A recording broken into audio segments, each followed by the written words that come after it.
Hello friends, it is your boy Chin, that freaking Mark, back at you once again today to talk to you about the big one. And by the big one, of course, I could only mean Blackcraft Wrestling's Burning Bridges pay-per-view, first ever pay-per-view for the BCW. Not gonna waste any time because we got a lot to get into today.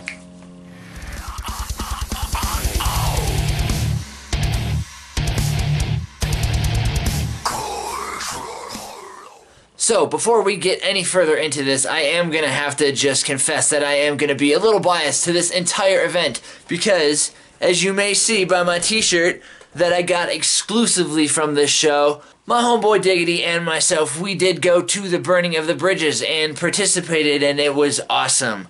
Again, got the t-shirt from the whole experience, which is pretty sweet. Speaking of Diggity, as you may have seen, that freaking bastard on the channel hit me with this chair that I got exclusively at the Burning of the Bridges. So, yeah, Diggity, that was awesome of you. Thanks, by the way. But yeah, those were both something that was a part of our package. It was like the second to dopest one there. I was a little late on getting the front row tickets. But yeah, look out for my homeboy Diggity and myself on the hard cam in the second row there throughout the entire Burning Bridges pay-per-view. So this show literally wastes no time on being Blackcraft AF, and by that I mean in the opening warning where it's telling you, you know, don't steal our ish, it's Blackcraft all the way down to the criminal penalties and an eternal damnation in the depths of hell, which I thought was a nice little touch. So the show itself actually opens up with a promo video of what is revealed to be Savage Gentleman and Lady Frost getting carried through the forest and taken into this Blackcraft wrestling ring that's just in the middle of nowhere there to kind of get like initiated into the cult, I guess, essentially. They're drinking from the chalices there, and then from that, the video proceeds into, you know, your kind of classic pay-per-view opening. The opening theme from Heroes is playing that we've all heard a bunch by now, I'm sure, which is far better than the music from the other band that is in this pay-per-view, but we're only gonna mention them when we need to. Yeah, and that just all brings us to the opening of Burning Bridges. We get the introduction of our commentators, which is Bees and Johnny LaQuesto. Bees totally misses LaQuesto's Michael Cole-esque cue on commentary where he enunciates it in a certain way, and then you know that they're going to cut to something. But yeah, Beast talks right over, and everything goes to black.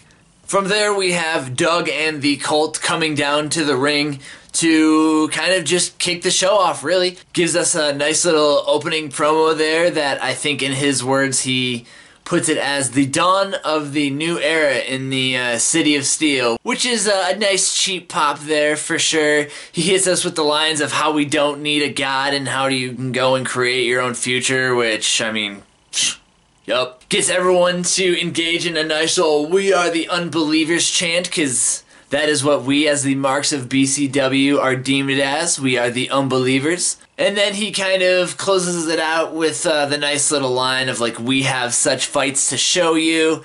Talks about all of the belts that are going to be on the line for the night. And then we kind of just really start getting into things. Well, so actually, as a freaking Mark, I do actually feel the urge to point out a slight little mistake here. And there's a nice little pan up to the chalice that is above the ring here for the ladder match that is about to go underway in a few moments here. And you can totally see the barcode that's just on the bottom of the chalice.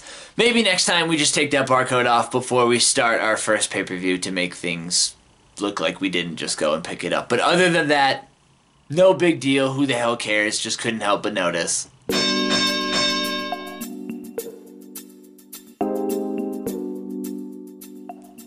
So, first actual match of the Burning Bridges card here, we have Matthew Justice, Stockade, DeMarcus Kane, and g-raver in a four-way ladder match. And I'll tell you right off the bat here, this match is available for free on YouTube. Go and watch it. It is awesome. It is one hell of a way to kick off the main card, and I'm about to tell you why right here.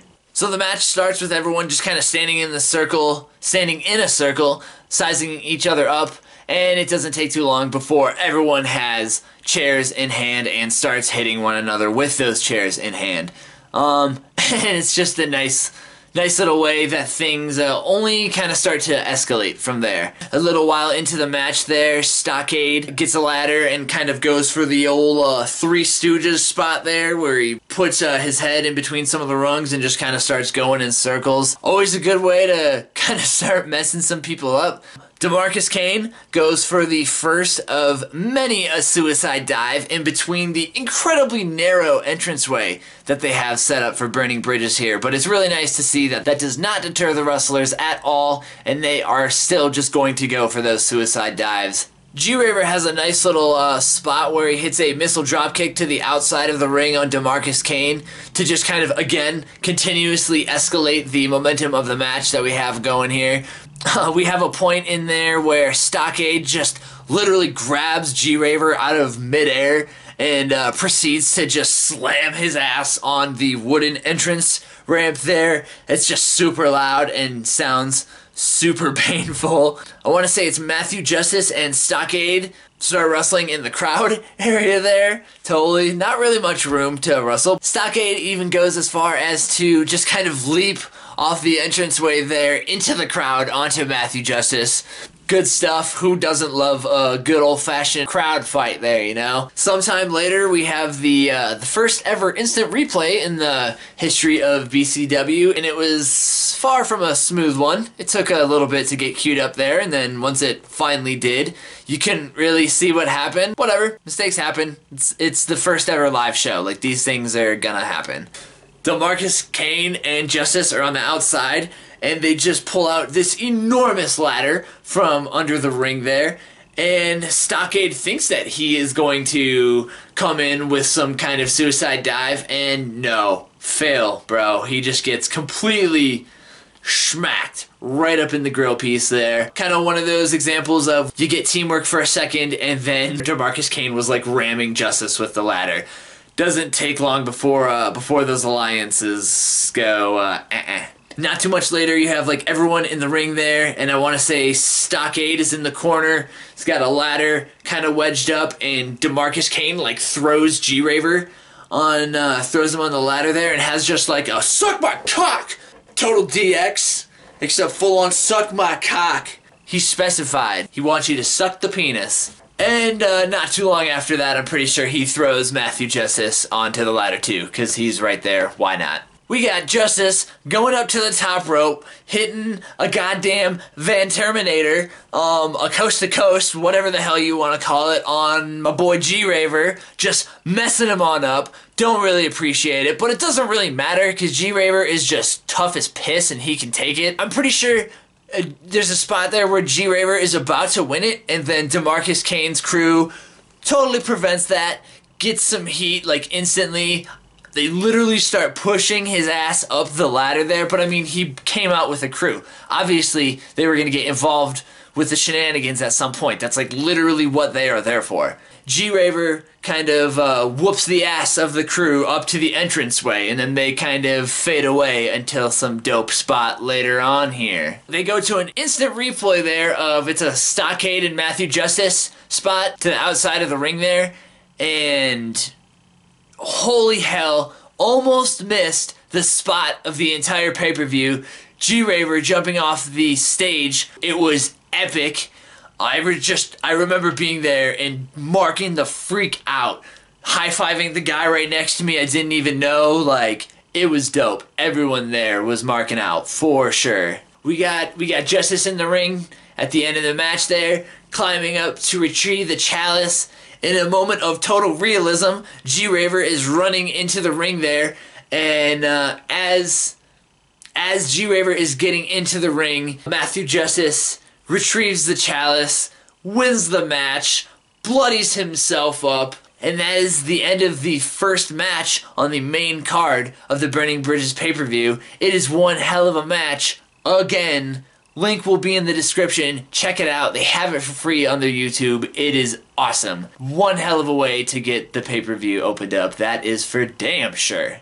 And I guess as soon as the match is concluded there, we have the Preacher's music hitting again there. He gets up with the cult and enters the ring to present Justice with some sick drink. And as Chalice is chugging it down, he done messes up and spits it all right back in old Dougal Bear's face there. And, yeah, kind of pisses the cult off.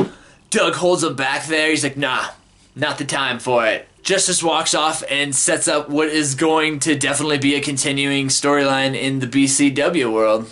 Then we have a little video package for the unfortunately now canceled Reaper's Revenge pay-per-view that would have been coming up on October 5th in Anaheim, California. They're announcing that the band A Trigger Within was set to perform. Not really familiar with them, but it seems like they kind of, you know, keep up with the feel and theme of these BCW events.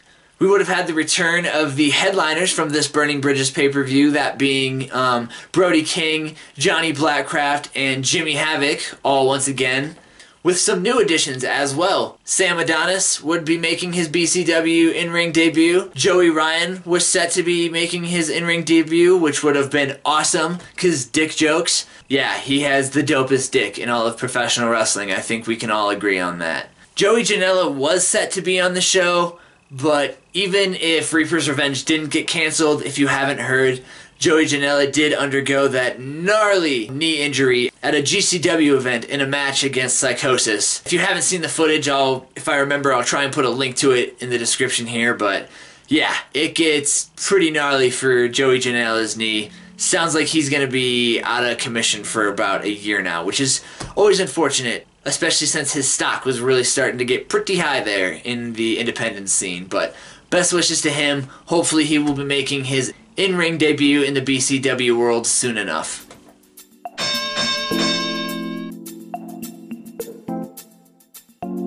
Next up on the card, we have just a straightforward wrestling match. It is going to be Cortes Castro versus Chris Chambers, aka the Half-Baked Kid and member of the Blunt Club, a club I've joined many times over, and I'm sure plenty of you have as well. Speaking of the Blunt Club, immediately we have the commentators making jokes about how weed is illegal there in Pittsburgh. So we got Chambers in some danger, but as soon as they would have got out to Reaper's Revenge in California, being that it's legal there, that he would have been fine there. It just would have been so sick if Chambers just like would have made his entrance just like with a gas mask, just like getting baked as all hell. I guess we'll never know though until he makes his entrance in a state where it's legal sometime. Preferably in Colorado. That would be sick and I wouldn't complain about it. This is just kind of one of those classic matches, though, where Chambers is just the more athletic guy, and Castro is going to be your straightforward, just like,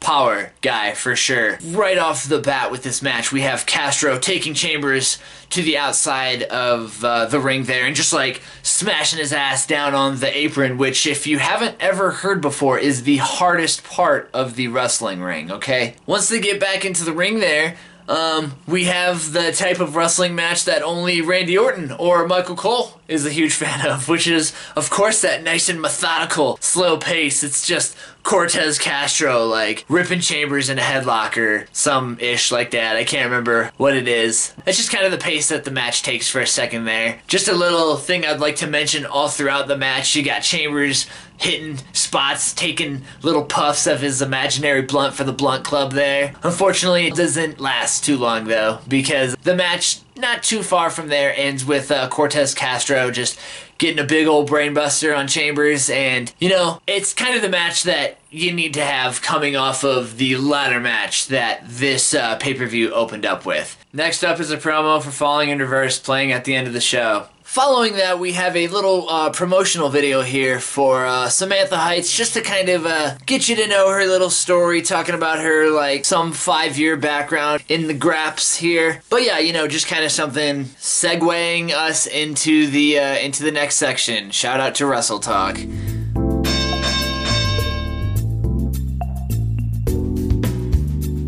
Next up on the card, we have what was supposed to be a triple threat match, which, trust me, I was just gutted about. I was truly pulling for Isla Dawn in this match, but unfortunately, she couldn't make it. Really unfortunate. Was hoping to see her. maybe next time. There's always that option. But either way, next official card on the match here is Samantha Heights versus Taya Valkyrie. The first thing that I noticed in this match that was officiated by a very man-bunned referee is that Taya Valkyrie is just towering over Samantha Heights. Like, she is just such a bigger girl. They have a little back and forth spot where they're both just kind of smacking each other up in the corners there. There's a spot in there where Samantha is on the outside of the ring and she gets a nice little running knee right up on Taya there. Once they get back in the ring, there's a nice little spot where Taya just stomps the holy hell out of Samantha, which is then preceded by it's like an STF type submission hold, but is then broken up because Samantha finds her way over to the ropes.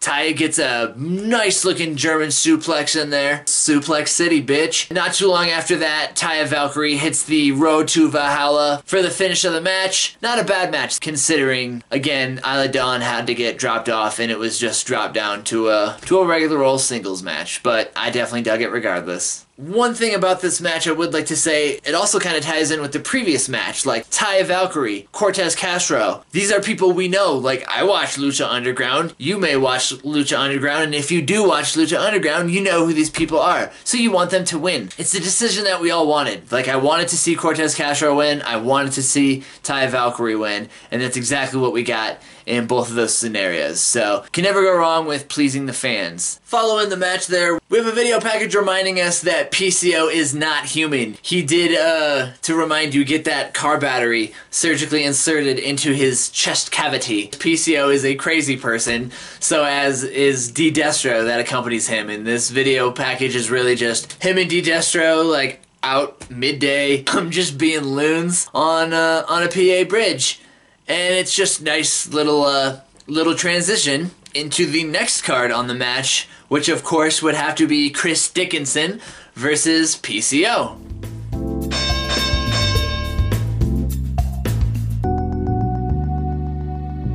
And I mean, right off the bat, Chris Dickinson comes out with a devil mask and a Vital Remains shirt. So, cool. All about it, bro.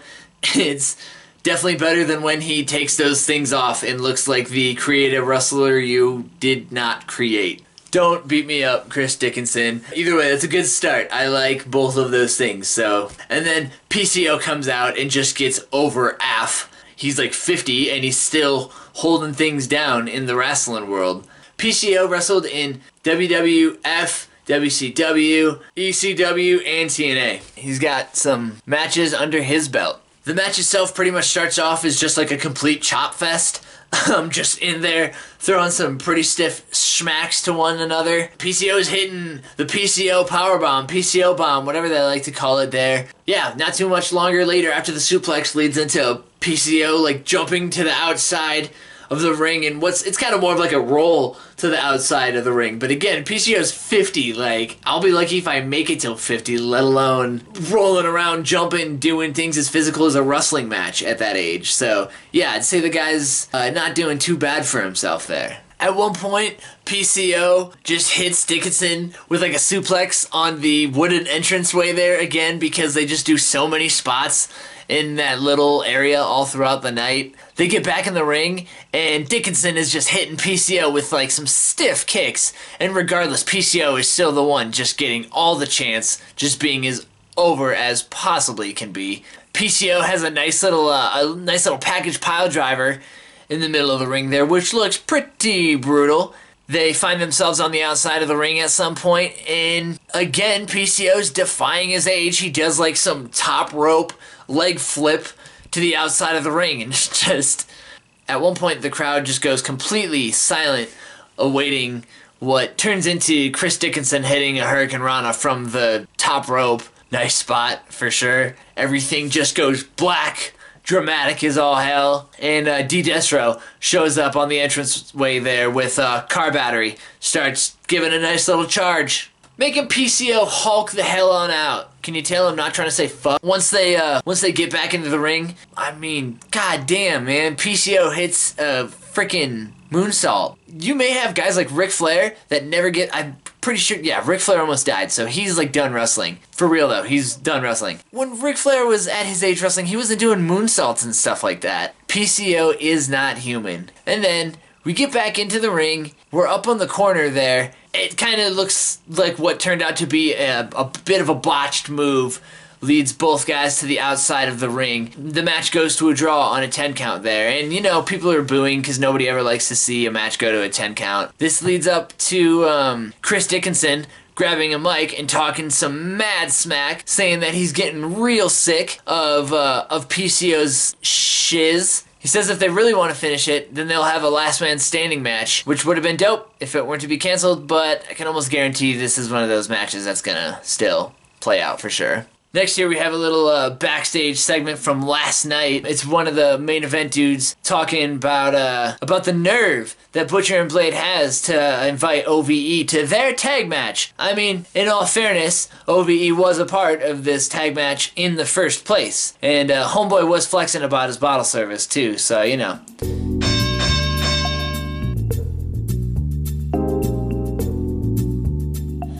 Something I just gotta point out here. So, main event gets introduced. The announcer says that they're at a combined height of 12 feet, 10 inches. Like, when does anybody ever get introduced as combined height? Like, that definitely made me LOL. And then Euthanasia comes out next, that being the combination of Matt Cross, aka Son of Havoc from Lucha Underground, and Josh Prohibition. They got introduced at combined weight, like a normal tag team. The music for Butcher and Blade starts playing, and they are nowhere to be found. That then leads into a video package of OVE. OVE coming to take things over, giving you the recap that OVE of why they got kicked off in the first place, which if you forgot was because they thought it was a good idea to go and start causing a ruckus at Blackcraft HQ. Like, that's obviously not a good idea, but that's exactly what they were up to. It just kind of plays on that video for a while, and then after that OVE comes out, no music, full-on posse accompanying them there, which is kind of cool because it looks like they're to kick ass and chew bubblegum. And they're all out of bubblegum. Immediately this match gets started at a fast pace with Matt Cross suicide diving into OVE as they make their entrance.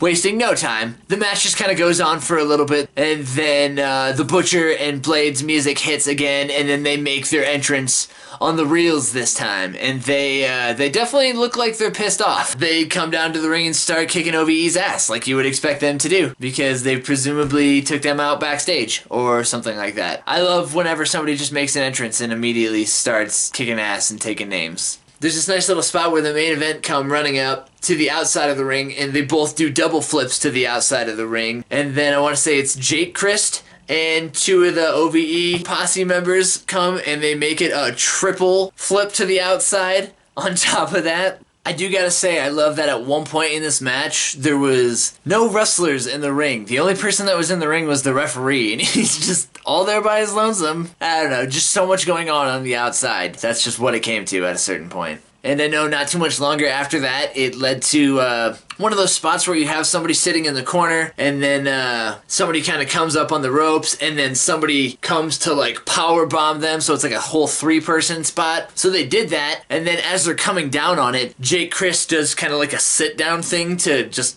accentuate how dope the move itself is. Super cool spot. So which from there turns into one of the main event dudes doing a moonsault, and then Cross comes in from the other side with like a stomp to break up a pinfall. So many spots all of a sudden just come in out of nowhere there. Blade goes up to like drop an elbow or something like that from the top rope. As he's flying through the sky, Jake Christ comes through with a cutter from out of nowhere. At one point, Matt Cross is in there just totally, I think they even say that he's being like Frogger-ish on the commentary, but he really is. He's bouncing from person to person in there, just being, you know, one of them flippy-esque dudes. The OVE crew proceeds to come into the ring there and just kind of distract, break things up, and as that's going on, OVE steals the victory. Becomes first ever Blackcraft tag team champs. mad boos, mad heat. I love it. To be honest with you, it's kind of exactly how I want it to go. Like, I love Big Andy. I love Every Time I Die. And yeah, you know, so I popped for him too. But like, I really, as soon as I heard that OVE got thrown off the bill, I kind of figured they were gonna come back on like some heel game, and that's exactly what they did. It was nice just to see OVE show up like on some heel-ish and just completely take over. That's what they said they were gonna do, and they did. With everything going on here, next up is a brief intermission. Nothing too terribly much. If anything, it's just a nice little opportunity to announce that Ice 9 Kills was set to be the headliner at Reaper's Revenge, followed by a nice little promo for the Join the Cult series. And then there was also a nice little video package for the Black and Brave Wrestling Academy Blackcraft collabo video that you can find at blackcraftwrestling.com. And it was really nice because in there they also explained that they had a battle royal for a spot at the BCW PPV that we are all now witnessing. Spot at Burning Bridges. Just a nice and quick intermission, just, you know, to kind of take you away for a little bit, just to bring you right back in. And as they did bring you right back in, it was Doug Bradley just welcoming us back and saying, next up we had ourselves a Devil's Den match. It's really just it's a Royal Rumble. Winner gets a future shot at the BCW Heavyweight Championship. I was already having a good time because I was on vacation, but goddamn, man, you threw a Royal Rumble in front of me. I'll tell you guys right now, I'm going to do my best to keep up with everything that went on in this, but this was one of the funnest matches, if not the funnest match, that went on throughout the night, particularly because of one wrestler. Yeah, next up was the Devil's Den match.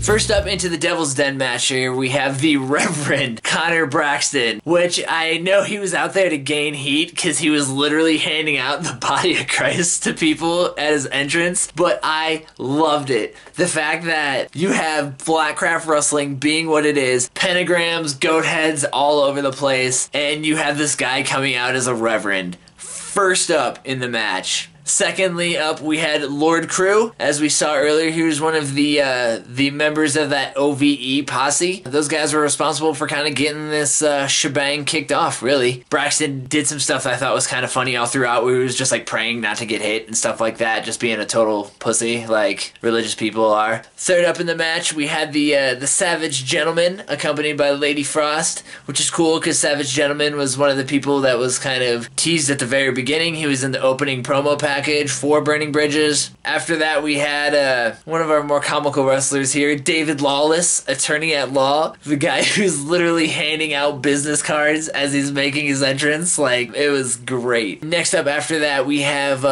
Kevin Blackwood. All I can say about Kevin Blackwood is he's one of those guys that just has like a complete blacked out sleeve, which if you have a complete blacked out sleeve, that's cool. I mean, thing about tattoos is you get to pick whatever the hell you want to do, and that is what makes them great. Speaking of Kevin Blackwood, he definitely got in there, kind of had his time to shine for a moment. Definitely had a section where he was like throwing around some yes kicks between two dudes in there, but it didn't last for too long. Unfortunately, Kevin Blackwood was the first eliminated here in this Royal Rumble. Devil's Dance. Next into this Devil's Dance, we have Sean Phoenix, which to me, he just looks like if CM Punk and James Ellsworth were to have a love child. Sorry. After that, we have our second Lawless to enter the match here, Rex Lawless, but he has no relation to David Lawless, attorney at law. Rex was getting some decent spots in for a second there. He had a double Samoan drop, double Samoan slam, whatever you want to call it, going. But he got a little too riled up because he ran up into the corner and just completely botched for a second, which then proceeded to have everyone in the crowd chanting, "You fucked up!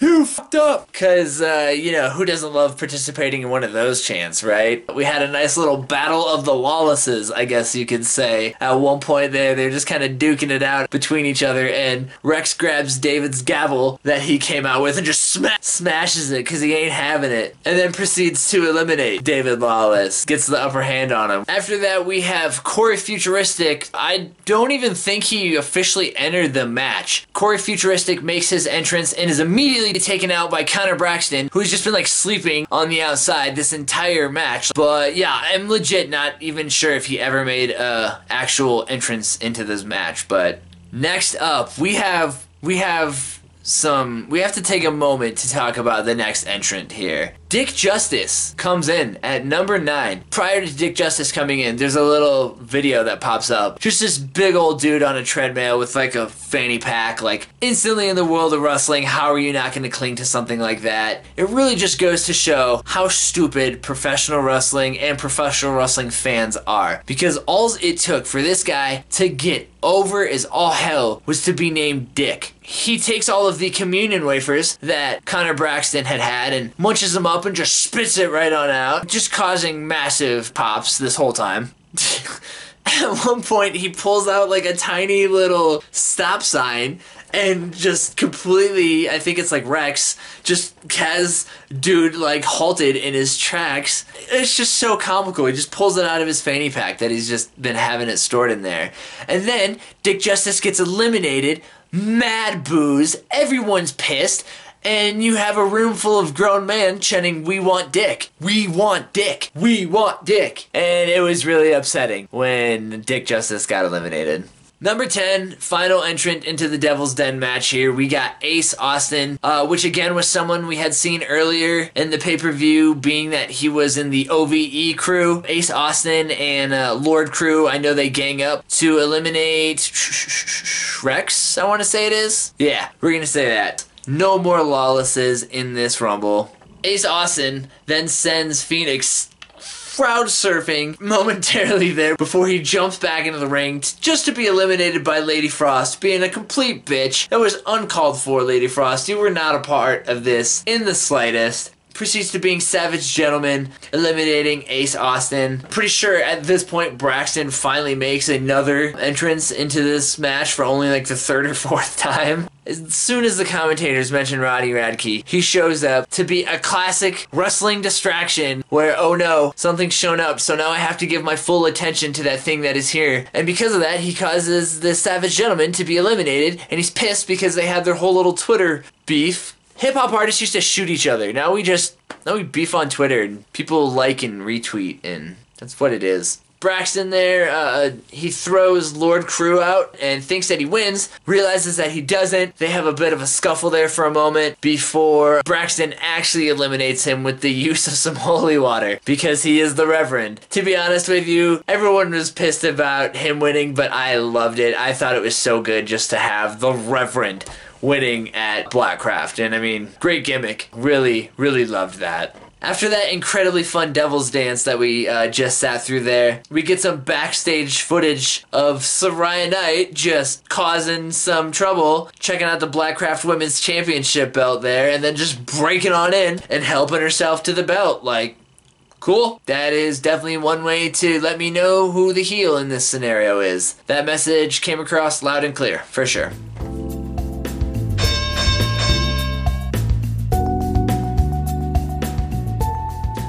The match starts off nicely with Sariah Knight flipping everyone off again because she loves doing that so much. This is Britt Baker's first match since becoming a doctor of dentistry, or also, as what I like to call it, not a doctor. The match itself starts off with a pretty fast pace though, I'm not gonna lie about that. And there is a hell of a lot of hair pulling right at the start of it, for sure. At one point, Sariah has Baker in the corner there. She's just kind of smacking her, and she starts again giving everyone the birds. She even goes as far as to start licking her at a certain point there, because which down the road leads to Sariah giving Britt a nice little eye poke, followed by a good old-fashioned slap to the vagina. We do have a nice little shot at one point on the outside there where the camera most definitely makes sure to get Paige in focus there. Wonder if she's gonna get involved with anything. Then before you know it, Sariah punches Britt in the vag again. Yeah, so I would imagine Britt Baker's got a pretty sore crotch at this point. You can tell that she's getting pretty pissed off about it, because middle fingers, again, you gotta love... There's more middle fingers in this promotion than Stone Cold Steve Austin, and that's saying something, for sure. Did I mention that Sariah was torturing Britt Baker's vagina? Because for the 3rd time, she abuses it. Sariah delivers a drop kick to the vagina this time, so...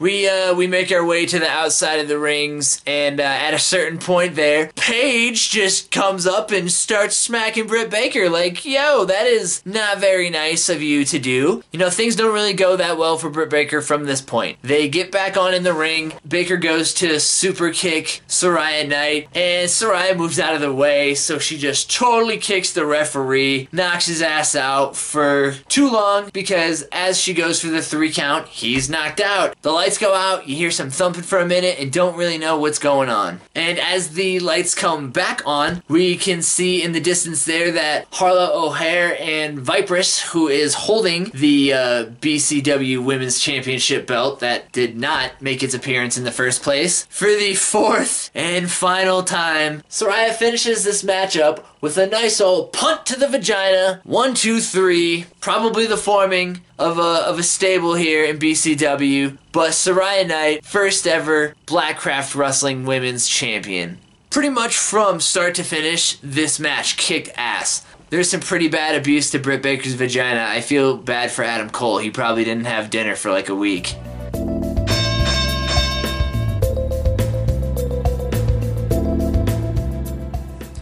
Whew! And so it has came to this. Next up, and finally, we have ourselves the main event. The 3-way, no disqualification, do whatever the hell you want match consisting of Brody King coming out to his own band's music, I'd like to add. That's a nice little touch there. Jimmy Havoc, who immediately goes for weapons because he's Jimmy Havoc, and Johnny Blackcraft. And I like how they pointed out the difference in styles with the way that the match kicked off, being that they had Havoc and King immediately going for weapons. Johnny Blackcraft is just throwing them out, not having it. Johnny Blackcraft ain't gonna go with those weapons. More middle fingers because, of course, that's how things go up in this bitch by this point. Not too far into things, we have Brody King and Havoc on the outside going at it. Havoc ducks down and King, like, smacks the corner post there, which would just suck. Sounds like it sucks, for sure. Brody King, in classic wrestling form, gets a trash can put over his head and then just smacked the hell on up from that point. Apparently, Brody King's a little salty about getting smacked with that trash can, because at one point there he gets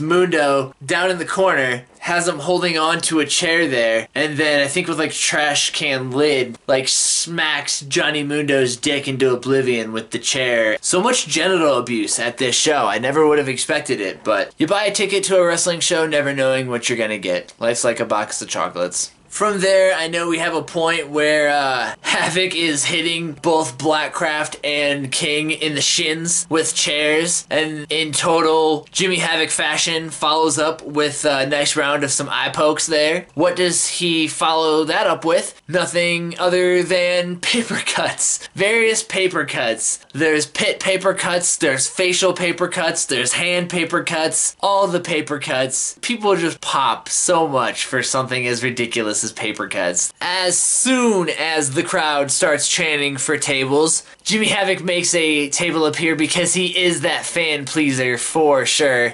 Not too long after that, I know he gets in this position where he just gets King in like a dope looking Canadian destroyer from like the second rope, I think. And then not too long after that, he goes through the table that he set up, because this is wrestling and that's how it goes when you set up a table usually. Brody brings out another table, and then Havoc just hits him with a Death Valley driver through it. It was pretty sweet. Got a little bit of redemption for going through that table just momentarily ago there, so I guess everything evens out, right? And then, being that Jimmy Havoc's in this match, thumbtacks appear. Of course they're gonna appear. Such a fun little spot with the thumbtacks, because you got Havoc taking a handful of these thumbtacks and just pouring them into Brody King's mouth. And then he just bitch smacks Brody King, and Brody King spits them all out, like right in Johnny Blackcraft's face. Total and complete wrestling silliness. Brody King just slams Jimmy Havoc down on them, and in all honesty, it kind of looked like Brody King kind of got the worst of it on the tummy there. Johnny Blackcraft comes in and straight up curb stomps Jimmy Havoc into those tacks, because Havoc he can't get enough of the tacks. The match ends 1, 2, 3. Johnny Blackcraft, inaugural Blackcraft heavyweight champion.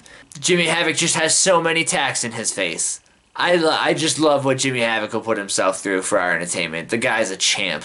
The guy's a champ even if he didn't win the championship. And yeah, that is the end of the first ever Blackcraft heavyweight championship match. Johnny Blackcraft, inaugural champion. Awesome. I think everyone wanted Jimmy Havoc to win, and Blackcraft knew that. Blackcraft included probably wanted Jimmy Havoc to win. But for the purpose of building storylines, you kind of have to give your belt to like a pompous dick. And that's exactly what Johnny Blackcraft continues to be. After the match is done, Doug Bradley appears on stage to congratulate him, and he's like, yeah, actually, to be honest, you're kind of a poser, bro. You don't really stand for anything that Blackcraft is about, and you're just here for that championship belt. And I'm gonna make you prove yourself, basically, is what it boils down to. Saying that at Reaper's Revenge, his next match is going to be against a Preacher's chosen son, and we don't really know who that's gonna be. Alicia shows up to interview Blackcraft on the entranceway there, where he just proceeds to talk all the smack, says everyone in the crowd is just a bunch of emo nerds. They're all a bunch of weirdos. Some of them may have beardos, but they certainly do not have friendos like Johnny Blackcraft does. He's just like, hey, do you guys know what makes a champion? Winning, stupid. Winning is what makes a champion. Obviously, he has the belt. He's the winner. Then Falling in Reverse comes on stage and plays what they call music. Whew! Thankfully it was short-lived though, because Savage Gentleman, my new favorite wrestler, does not let things last too long. Comes to throw some blows at Radke to continue that Twitter beef that they had going there. That actually leads to the pay-per-view itself playing out. The pay-per-view itself ends on Savage Gentleman being in the ring there, just kind of throwing a fit because Ronnie Radke's a pussy and he just bounced out the second that Ish got real. Whew! And in a nutshell, that was Blackcraft Wrestling's first ever pay-per-view, Burning Bridges. And let me tell you what, if you have made it this far, goddamn, pat yourself on the back. One last time, my name is Chin. I am that freaking Mark. Look me up. Primarily on the gram, on the Instagram, that freaking Mark. Subscribe to the channel. We're just gonna keep talking about the graps. But until we do, later, deuces. My cat's literally been sleeping here the entire video. What a fat, lazy, she's not fat, she's big boned. I love her. Bye now.